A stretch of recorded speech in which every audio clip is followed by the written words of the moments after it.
¿Cómo están el día de hoy? Estamos muy contentos de estar aquí en su podcast Crece, patrocinado por la Iglesia Cristiana Elevation Point, y estamos muy bien acompañados el día de hoy.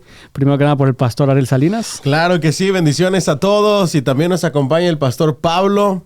Bendiciones, pastor, ¿cómo estás? ¿Todo bien? Gracias, todo bien, muy bien. Qué bueno, bienvenido. Y nuevamente, Saray, ¿cómo estás, mija? ¿Todo bien? Qué bueno. Bueno, y el episodio del día de hoy vamos a seguir haciendo estas comparaciones entre la vida por allá en una región que se llama Cuba y el país de aquí de Estados Unidos, así que se llama el episodio de hoy Copiando el modelo americano.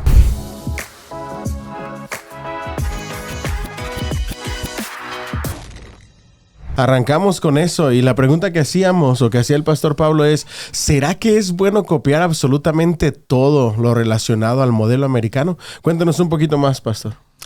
Sí, yo creo que hay cosas que se pueden copiar o adaptar, porque no todo viene igual. Estamos pensando, por ejemplo, cuando llegaron los misioneros a Cuba, la costumbre era con traje, con corbata. Vienes de un lugar donde tienes aire acondicionado, donde tienes todas las ventajas. En Cuba no lo había. Y yo tuve todavía la experiencia de que en mis tiempos de predicar en Cuba, había que predicar. Un pastor que se respetara tenía que predicar en camiseta, camisa, corbata, chaleco, traje y corbata. Y con ese calor allá. Bajaba alrededor de 5 libras cada vez que predicaba. Imagínate usted.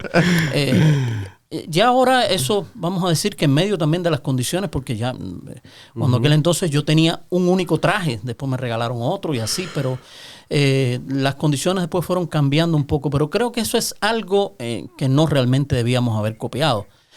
Algo bueno, yo creo que fue el celo de los propios misioneros también, que nos enseñaron a tratar de dar lo mejor. Y eso se hizo en Cuba. De hecho, tenía el rector en el seminario donde estudié y después trabajé un tiempo también. Él tenía como lema que tratar de hacerlo todo con excelencia. Amén. Y yo creo que eso también nos lo han enseñado. Lamentablemente no aprendimos mucho de los americanos lo de la puntualidad. No se puede ser. En toda Latinoamérica ha sido bueno para aprenderlo. Sí, mira, pastor, que le dio algo bien importante, porque en nuestra manera de pensar, nuestra idiosincrasia, vamos a decirlo de esa manera, entre cristianos, yo me recuerdo mi época de niño en México, era, pues yo no canto bien, me desafino, no sé hablar, pero todo sea para la gloria de Dios. Imagínate. Y todo lo que era para Dios era la y se va, ¿verdad? En lugar de darle lo mejor, de esforzarme, de aprender, de prepararme, todo así, ahí se va, y eso era para Dios, que al final de cuentas era para Dios. Y comparto lo mismo con usted. Yo creo que ese es un terrible error. ¿Por qué? Porque Dios se merece lo mejor, y Dios bendice la excelencia, el arduo trabajo, la dedicación, el esfuerzo. Eso es algo que a mí me pegó mucho durante el tiempo que estuve en México sirviendo. Desde siempre, pues me ha tocado servir en la alabanza, desde siempre, desde hace muchos años. Y yo siempre escuchaba eso que tú dices, que pasaba una hermanita y desafinada y todo, pero decía, pero lo hago para la gloria de Dios. Y siempre decíamos entre los músicos, decíamos, pero si lo vas a hacer para Dios, prepárate primero. Exacto. Ensaya en tu casa, checa que estás afinada, y después ven y di, esto es para Dios, pero excelente, no lo que me salga. O lo mejor que yo puedo hacerlo. Exactamente. No lo puedo hacer tan bien como otro, pero... Exactamente. Que tú puedes por hacer, otro lado, correcto. pastor, también nos estaba platicando fuera del aire algo de los coros que se hacían por allá en las iglesias en Cuba hace unos años. Sí, el mensaje del domingo, sobre todo en Cuba, era el culto principal era el domingo en la noche. Era el domingo en la noche. Había en la mañana la mayor asistencia, indiscutiblemente, porque ya en la noche costaba trabajo que fueran algunos ancianos y demás. Pero para eso había un día de ensayo del coro, y el coro ensayaba, sobre todo en la iglesia que Saray recordó en el episodio anterior. Teníamos una persona que dirigía el coro que era graduada en dirección coral. O sea, teníamos una ventaja increíble. Ahora, yo tuve que ponerle un poco de freno porque ¿qué ocurrió? Que empezó a hacer pruebas de voces y casi me elimina la mitad del coro. Le dije, no, tampoco se trata de iglesia.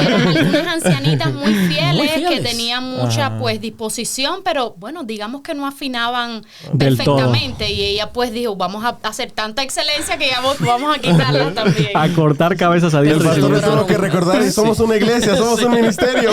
Se lograron varias cosas, quiero decirle, porque indiscutiblemente cantamos incluso no solo a nivel local, cantamos en convenciones, en lugares, ya nos invitaban a cantar porque había indiscutiblemente que un talento, ella trabajó muy, muy bien en eso. Ahora, ¿saben que le cuento una experiencia? Ella salió embarazada, su esposo era el líder de jóvenes de la iglesia, ella era la pianista y la que dirigía el coro, y hizo un embarazo muy malo de su hija, y en aquel entonces no teníamos a nadie más que dirigiera. ¿Sabes quién dirigía el coro? Yo. Que no tengo ningún conocimiento de música, pero conseguí unas pistas, algo que hacer, y con eso teníamos alabanza. Y contrario a ella que estuvo cortando cabezas, usted vente, agregando. Así mismo. Tremendo, qué nice. Y por ejemplo, tú, Sarai, ¿qué dices tú que ha copiado o que se pudiera copiar de los modelos americanos hacia Cuba? ¿Qué ha funcionado o qué no ha funcionado? Tú que, como decíamos antes, pues vienes fresquecita de por allá. ¿Pero en qué sentido? Vamos a decir iglesia. ¿Qué consideras tú que sea bueno copiarle a los americanos para hacer iglesia nosotros o para hacer iglesia en Cuba? Wow, son tantas cosas. Dinos una. Ahorita que te recuerdas, no te preocupes. Pero sí, yo pensándolo ya por el lado económico, hablábamos en el episodio anterior de cómo ha sido de difícil para pues, el sistema cubano en cuanto al comunismo. Pero en el sistema económico, pastor, por ejemplo, ¿usted cree, que ya vivió muchísimos años allá, que si se copiara el capitalismo, por dar un ejemplo, no tan radical como es aquí, porque es demasiado radical el capitalismo aquí, o sea, diríamos en México, es muy rajatabla. Pero, ¿usted qué pensaría si se pudiera o no copiar ese modelo para allá? Yo creo que a veces hay modelos que son buenos o malos y a veces no depende tanto del modelo como de la persona. Lamentablemente sí nos arrastra. De hecho, yo creo que hay trabas que aún siendo cristianos, medio que nos bloqueamos nosotros mismos en determinadas cosas. No nos impone el gobierno algo, pero que usted mismo como que dice, bueno, ¿y si reaccionan de esta manera o de esta otra? Y venía a mi mente una ilustración de un misionero que fue a China y estuvo dando una serie de conferencias escondidos en unos apartamentos semiderruidos, qué sé yo, y cuando llegó el final de las conferencias, habían estado presos incluso, no tenían Biblia, se pasaban pedazos de papel con la Biblia, y cuando llegaron al final, ellos le dijeron, nosotros queremos ser como ustedes en Estados Unidos, y el pastor le dijo, ni lo piensen. Ni lo piensen, porque ustedes han venido moviéndose por horas en trenes. Ahí en Estados Unidos, si usted tiene un lugar que no esté a más de media hora, ya la gente no va. Ustedes se han sentado en el piso en Estados Unidos, si tienen alfombras o no tienen asientos cómodos, la gente no va. Entonces, yo creo que hay toda una serie de cosas que pueden ayudar, pero que tienen que partir también de la propia, vamos a decir, idiosincrasia cristiana, por llamarlo de alguna manera. Porque el que va a ser fiel en Cuba será fiel en Estados Unidos. No puede cambiar la persona porque cambió el sistema. Yo creo que puede ayudar, no digo que no, porque lamentablemente el comunismo impone muchas barreras, pero el hecho de mantenerse fiel es una determinación, no es una cosa puramente a veces emocional. Por eso me cuesta un poco de trabajo mirar simplemente las cosas desde un punto de vista emocional, porque la gente en un momento determinado se sienta y dé o testimonio o diga voy a hacer esto, y después cuando pasa la emoción se apagó. Es lo que pasa. Tremendo. Bueno, hablando acerca de eso, yo no sé ustedes qué piensan, pero yo pienso que lo que no se debería de copiar en ninguna iglesia, el modelo americano, es el consumidor de religión. También, sí. ¿Verdad? De que la gente ya no llega a agregar valor, a servir, a ver en qué puedo ayudar, sino en qué voy a recibir, qué me van a dar. Ya quiero que todo esté hecho, ya quiero que nada más llegar, sentarme y recibir. Y a disfrutar. A disfrutar. O en este caso también los músicos, que también adoptaron muchos del sistema americano que quieren llegar a cualquier iglesia, pero págame. Exacto. Yo solamente voy si me vas a pagar, y si no, ni cuentes con mi presencia. Por eso cuando llegó Sara de la iglesia, nada más nos dijo, deme 200 a la semana. Bueno, fuera, dice Sara. Y es porque no tengo training. No se crean, es broma. No nos cobra nadie de aquí. Sí, no, todo es voluntario. Y eso todo es algo bien bonito por amor a la obra. De nuestro sistema latino. Bueno, no, sí, vamos a decir latinoamericano. Es un sistema bien bonito que damos sin esperar nada a cambio. Sí. Es todo por amor a la obra de Dios. Pues sí. Entonces, Pastor Pablo, por ejemplo, dentro de la iglesia, dentro de lo que usted ha visto de diferencias de aquí y de para allá, ¿qué más cree usted que se pudieran adaptar de la cultura de aquí, que pudiera mejorar las iglesias, por ejemplo, en Cuba? ¿Hay alguna otra cosa que se le venga por ahí? Saray hablaba acerca de los años 90, de cierta fidelidad, o sea, incluso hasta en la parte económica. Yo creo que muchas veces las escaseces también como que han minado un poco eso, ¿no? Y es importante que uno valore que, del Señor hay que dar lo que es del Señor. Cuando le ponían la traba aquella a nuestro Señor Jesucristo, Él dijo, dale al César lo que es de César, a Dios lo que es de Dios. Yo estuve en Florida en una iglesia que era la iglesia, era propiedad de la iglesia americana, pero la mayor parte, o sea, se reunía otra iglesia hispana mucho más numerosa. Sin embargo, esa pequeña iglesia de 12 personas sostenía a su pastor y a una secretaria. Wow. Y en la iglesia hispana no podía ni mantener al pastor. Ni al pastor, que menos a una secretaria. Entonces, porque había una fidelidad, yo creo, en ese sentido que nosotros tenemos que mantener ahora. Porque ahora, lamentablemente, algunos vienen de otros contextos. Por ejemplo, me decía alguien una vez que yo pregunté, extrañado un poco por eso, me dijo, el problema es que algunos vienen de contextos en los cuales la limosna es algo, vamos a decir, algo que doy y está bien. Y aquí empezamos a sacar las cuentas como que doy esto y aquello y después doy el diezmo o doy mi ofrenda, o doy lo que tengo que dar al Señor.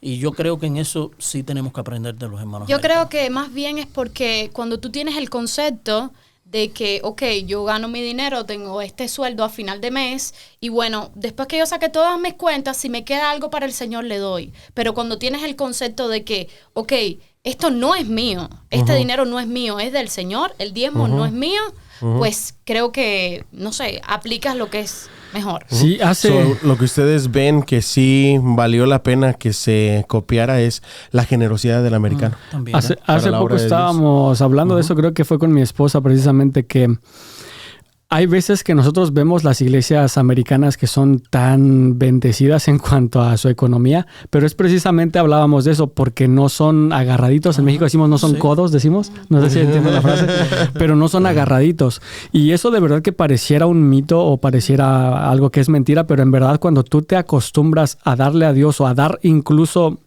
Déjenme lo pongo así, hasta incluso dar una buena propina afuera. O sea, cuando tú te desprendes de tus bienes materiales, es verdad que Dios te bendice y es verdad que Dios actúa en medio de esa generosidad que tú tienes hacia los demás. Dios te la recompensa en generosidad de Él hacia ti.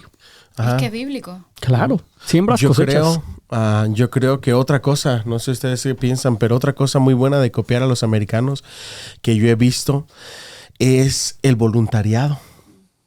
Tú ves a una persona americana y si ella se compromete a ser voluntario en cualquier actividad, va a estar ahí al 100%. Si tú lo citas a las 6 de la mañana, va a estar a las 6. Si tú le dijiste, necesitamos tu ayuda de 6 de la mañana a 2 de la tarde, se organizó en su casa, bla, bla, y le dedicó a Dios ese tiempo voluntariamente para servirle a él de 6 de la mañana hasta que se acabó. De hecho, déjame agregar, eso es una cultura en lo que es los americanos, aún fuera de la iglesia. Correcto, en acción social. Fuera de la iglesia, porque personas que aún no tienen ninguna afiliación religiosa te dicen, bueno, yo soy voluntaria en tal organización de caridad o yo hago voluntariado para los homeless o lo que sea. y no precisamente son cristianas. Exacto, a eso era lo que iba, que es algo normal en ellos. Pero tú no va a ser muy difícil que escuches de una persona americana. Yo creo que eso sí deberíamos de copiarlo. Yo, porque pues, como pastor, te das cuenta que a veces al final se quedaron 3 o 4 y con eso hay que hacer todo lo que quedó, ¿verdad? Porque todo el mundo empieza a, es que tengo un compromiso, es que me sale un compromiso, es que es aquello. Aun cuando ya sabías que esos son los horarios que te corresponden, claro, ¿verdad? Por ejemplo, a los muchachos de la alabanza ya saben que cuando les toca ministrar, tienen que separar desde las 11 mínimo hasta las 3, ¿verdad que sí? Llegan a orar a las 11 y todo eso es tiempo dedicado, ¿verdad? Pero ¿qué pasa si... Deberían llegar a las 11. Deberían de. Pero ¿qué pasa si no te toca tocar cada domingo? Y cuando te toca, llegas tarde. Ahora sí, como dice el video, tu único trabajo era. y no lo hiciste. Entonces, creo que sí es algo digno de copiar. La otra cosa, pastor, no sé qué ustedes piensan, pero es la dedicación y el empeño para prepararse, la preparación. Mira, si un americano le corresponde hacer algo, se prepara, estudia, no importa que tenga que hacerlo por su propia cuenta para llevar a cabo la labor que le toca hacer. Sabe que estando en Cuba, una vez en el seminario donde yo trabajaba, fue donde mismo estudié, recibimos una visita de las altas esferas, ¿no?, del gobierno, y que nos atendían, supuestamente nos atendían la parte religiosa, y ellos hablaban de pastores microwave. O sea, en el sentido de, dale, en 3 minutos está listo. Es un cursito.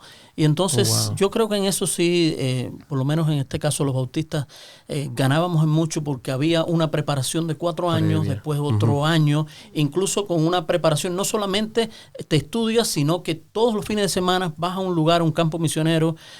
Costaba un poco de trabajo. Yo, por ejemplo, tuve la bendición de empezar en la iglesia, me bauticé de los 14 años, entré al seminario a los 26, tenía todo un background, pero había quienes empezaban, se convertían, entraban al seminario, había un periodo de 3 años, pero estoy pensando, por ejemplo, en un pastor, actualmente pastor todavía, aquí en Estados Unidos, que él llegó, se bautizó y el servicio militar, en que en aquel entonces era 3 años, se lo llevó. Y entró al seminario. ¿Qué vida cristiana tenía si estaba en el servicio militar? Pasó mucho trabajo. Y tenía ya que predicar un sermón cada semana. Wow. O sea, estamos hablando de que tenía que forjarse, tenía que predicar o predicar. Y eso nos fue ayudando en medio de las limitaciones porque todas las iglesias no tenían pastores, dependían de seminaristas. Entonces, sí, creo que en eso, pero coincido con el pastor que sí, tenemos que aprender. Y ellos fue lo que nos enseñaron buena parte de la formación, la preparación. No... En nuestros países hay mucho, le llaman pastor laico, que es, yo he escuchado pastores que alardean, no sé leer ni escribir y aún así predico. Y yo pienso y digo, pues si no sabe leer y escribir, ¿a qué horas empiezas? Empieza por la A, E, I, O, U y de ahí síguele. Sí. Pero es como un orgullo, la ignorancia, la falta de preparación. Y en realidad nuestro Señor Jesucristo, antes de enviar a sus discípulos, lo que hizo fue prepararlos, ¿verdad que sí? Entonces la preparación es muy importante. No sé qué tengan para cerrar a manera de conclusión, ¿verdad? Quiero hablarles, pastor, refiriéndose a eso que usted decía de una persona sin muchos estudios. Está vivo todavía un pastor cubano llamado Antonio Pérez, fue presidente de la convención. Él nació en un pueblo rural de Cuba y en un momento determinado no hizo muchos estudios de la escuela, pero aprendió mucho, leyó mucho.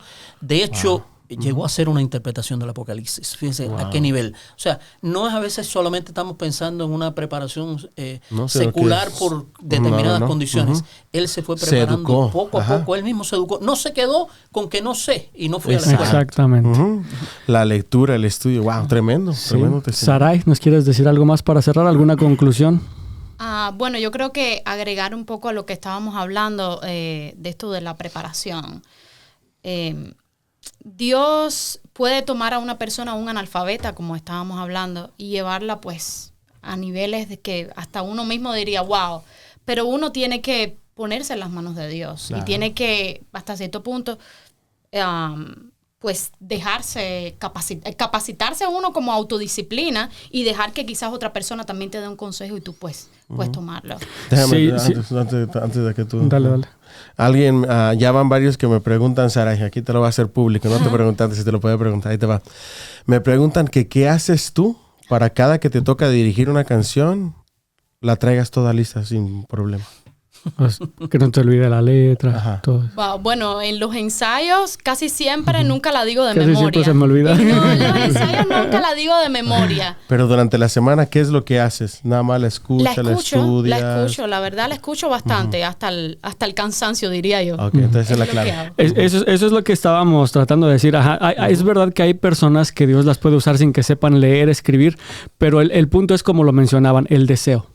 Las ganas de no me voy a quedar estancado aquí y estar orgulloso de estar estancado, sino que a pesar de estar en un nivel, voy a tratar de avanzar y de salir más y más y más y más. Y eso es lo que Dios usa, el corazón dispuesto y el corazón sincero para avanzar y para recibir todo de parte de Dios. Sí. ¿Y ibas a decir algo? Sí, yo nada más quisiera dejarles a mi conclusión antes de que sigas, que lo que hablaba Sarai, yo a eso le llamo disciplina. Y desafortunadamente, si no hay disciplina, no hay nada, ¿verdad? Necesitamos que en todo lo que hagamos seamos disciplinados. Más bien yo diría que una autodisciplina. Correcto. Sin esperar que la otra persona te diga, oye, tienes que estudiarte la canción, haz esto bien, haz esto de otra forma. Es yo como persona decir, bueno, yo me tengo que poner una disciplina, yo manejo mi horario, yo sé en qué momento puedo estudiar, yo sé en qué momento puedo pues tomarme un tiempo libre y esta canción la necesito más, hablando del tema de lo que es las canciones.